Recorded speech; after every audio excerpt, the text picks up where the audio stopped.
Next, we'll deal with residual risk. Residual risk is simply the risk that remains after all countermeasures and controls have been implemented. When dealing with residual risk, the final acceptance of residual risk has to take into account any regulatory compliance, organizational policies, acceptable levels of potential impact, and cost and effectiveness of the implementation of those controls. When controls and countermeasures are planned, an organization should consider the cost-benefit. A cost-benefit analysis helps provide a monetary impact view of the mitigated risks. Now let's move to risk reassessing of events after the security baseline. Information security managers simply think of this as monitoring and assessing events after the security baseline has been put in place. Remember, security baselines are important. You don't know what's wrong if you don't know what's right. Security baselines often get modified for various reasons, like software patches or new software or even new hardware introduced into the environment. If we don't monitor the baseline, if we don't know what's right, we'll never be able to understand what's wrong. Next, we need to deal with the information resources themselves, the data that helps the organization run. You need to evaluate that as well. Remember, everything is the asset of the organization. The process of valuation is just simply putting a dollar value on all tangible and intangible assets. For instance, hardware can easily be valued. You know how much you paid for it. You know the impact to the organization when it's not available to you. But how much is the data that hardware is processing worth? These are things we need to take into account when trying to secure all assets within our environment. Most companies typically find this valuation process somewhat problematic. Often companies just don't have an accurate list of the information that they possess. In most cases, effective resource valuation is best based on the loss scenario. What is the value of that data to the organization when it's not available? Now, I'm not going to tell you that this is an easy process. It is somewhat complex and very time-consuming. The most straightforward approach is the monetary value that represents the purchase price, replacement cost, or book value of your assets. Another approach is to consider the value add to the organization. Some intangible assets, like data, may prove difficult to quantify. So information security managers need to be aware of ongoing changes in the organization and should alter the use of valuation methodologies to best meet the needs as the result of these changes. A critical data point required for valuation is to determine the relative sensitivity and criticality of the information. Of course, first you have to locate and identify the information that you have, but after you do that, what is the sensitivity of that information to the organization? Now, labels will often vary from organization to organization and industry to industry. For instance, within the federal government and the Department of Defense, you'll use secret or top secret, whereas within a commercial environment, you might label it as simply eyes only or proprietary. It really doesn't matter how you classify it, just that it's consistent and all people in the organization know exactly what each classification label means. Once the assets have been identified and categorized, the next step is an organization needs to perform a business impact analysis. You need to identify all functions within the organizations and then identify which functions within the all group are critical and contain sensitive data. This will help you identify which information assets are supporting critical functions. Another common approach to impact assessments is to identify an asset's value proposition to the organization. We do this in terms of the replacement costs or the impact associated with loss of availability, integrity, or confidentiality.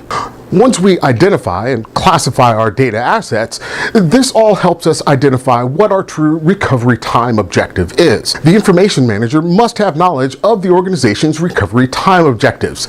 The business needs to dictate those time objectives. However, once they're dictated, it's the security manager's job to identify the processes, methods, and procedures to meet those time objectives. Once identified, the security manager will document his recommendations and submit for senior manager approval. Now, the organization's requirements requirements can be based upon just simple customer needs, as well as expectations and service level agreements, as well as any regulatory requirements that must be in place in times of loss. There are two basic perspectives when it comes to the RTO: those who rely on availability of the information and senior management. They don't necessarily mean the same thing. So with all this talk about recovery time objectives, what do they really do? Well, they're needed to identify and develop contingency strategies that will meet those time objectives in the information resource assets. Generally, shorter RTOs require a more costly contingency plan, like a hot site or a warm site, where a cold site just won't do. This is where real discussions need to be had as to the true value or cost of the absence of this data. This is why it's important to have the total senior management buy-in. They are going to help determine what is an acceptable loss of data. This is obviously going to vary from industry to industry. A credit card company or a banking organization may be able to only sustain minutes or hours of loss, whereas a grocery store down the street may be able to sustain up to a day or more of loss. However you identify it, it's completely up to the organization. But understand, you can't continue through the process without that recovery time objective. Why? Well, it feeds the recovery point objective. You can think of the recovery point objective as simply the point of no return.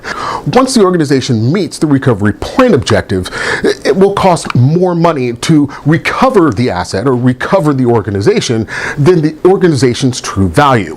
Remember, there is one golden rule of security. We never, ever spend more to protect the asset than the asset is worth. That's why the recovery point objective is so important. When creating and calculating these recovery point objectives and recovery time objectives, one of the key data points that are going to assist you is what we call the service delivery objectives. These are the objectives usually going to be set in your SLAs or service level agreements, is simply defined as a minimal level of service that must be restored after a critical event to meet the ongoing business requirements until full operations can be restored. Often, this is where our third-party service providers come in, or our vendors. The information security manager needs to know and be aware of the location and access permissions to all information resources. This becomes especially important when we start talking about cloud services or platform as a service services. Remember, it's your data, they're your assets. You can't transfer the ultimate responsibility of protection for them. It's incumbent upon you to make sure that your vendors are meeting the same data protection requirements that you would require as if it were in your own facility. One of the ways we make sure that this gets done is by requiring contractually that your service provider, your cloud provider, are performing at least annual risk assessments. It can be more. It depends on your organization and what you find acceptable. Remember, this is the only way to identify and prove that due diligence has been performed, and you can't practice due care without due diligence. Now, let's deal with some of our lifecycle processes. What we're talking about here is the full integration of security into every important task or process within the organization. It all starts with good change management. Change management is a core tenet of a well-managed organization. Remember, change management takes into account all aspects of change. This includes facilities management, as well as internal and external parties causing change within your environment. There are many different ways to manage lifecycle processes, whether it be risk management for IT systems, project management, or total management principles and practices. However, understand the goal here is to make sure that all lifecycle management processes are in sync with each other and all are meeting the organizational need. This goes back to feeding the baseline. Remember, the baseline is how we know what's right. If we don't know what's right, we'll never know what's wrong. So regular evaluation of the baseline is not only necessary, it's required. And you should be keeping and reporting to senior management the metrics from those baseline assessments. These are going to help you find historical differences that happen over time. Micro data points that aren't going to be obvious in the heat of the moment, but you might notice a pattern that every every year, right around this time, we have this change that happens, like a new product release or an annual test exercise. So how do we do this monitoring? Well, risk monitoring is a core part of the risk management framework. We'll talk more about that later. For now, understand that the implementation of monitoring is the only way that an effective risk management program can be run. Monitoring the effectiveness of the control will be an ongoing effort that is going to be required to manage that risk. And remember, monitoring is not just something with blinky lights. It's not necessarily a box that you turn on. You can't monitor everything just by running a scanning tool. Often you're going to have to touch and feel the asset that you need to monitor, like policies or procedures. You can't capture this with a simple scan from a piece of software. The results and status of ongoing analysis need to be documented. You can do this in a heat chart or a red, yellow, green report. These are usually most common. We call them security dashboards. There are many different vendors that will offer security dashboards for you or integrated solution. However, it's up to the organization as to whether or not that would be an asset valuable, and it usually depends on the size of the organization. Generally, an organization that's smaller with local assets, not spread all around the state or the region or possibly the country or world, generally this type of software just isn't necessary. However, part of those security dashboards are going to include what we call the key risk indicators. They're just simple measures that indicate when an enterprise is at risk based on predefined parameters. Once an alarm for those key risk indicators goes off in your security dashboard, this should start a chain reaction, usually in the form of a report. Remember, as changes occur in the organization, the risk assessment must be updated to ensure its continued accuracy. Reporting these changes to the appropriate levels of management, whether it be middle, senior, or executive, is paramount. They need to know and understand how the risk is changing in their environment so they can make decisions as to how they're going to adjust their appetite for risk. Finally, that brings us to training and awareness. Aside from many industries indicating that this is a regulatory requirement, it just makes good sense. Now, most documentation should tell you that training should happen at least annually. Well, yes, that's a good start. However, it is recommended that you do some level of security training every quarter, using different types of mixed media. It can be flyers or posters in the hallway, or a security stand-down day where everyone goes to the auditorium and listens to a presentation, or annual security training. Pretty much everyone does it. You just might not necessarily recognize that you're doing quarterly security training instead of annual security training.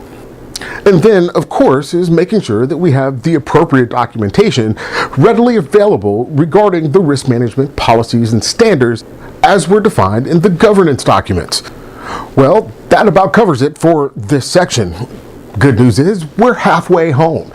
I told you, it seems like a lot, but really when you break it down to the basics, the core basics that you need to understand, it really isn't that much. It's just needing to have an understanding of the entire risk management process. Next, we'll move on to Section 3, Information Security Program Development and Management. I'll see you there.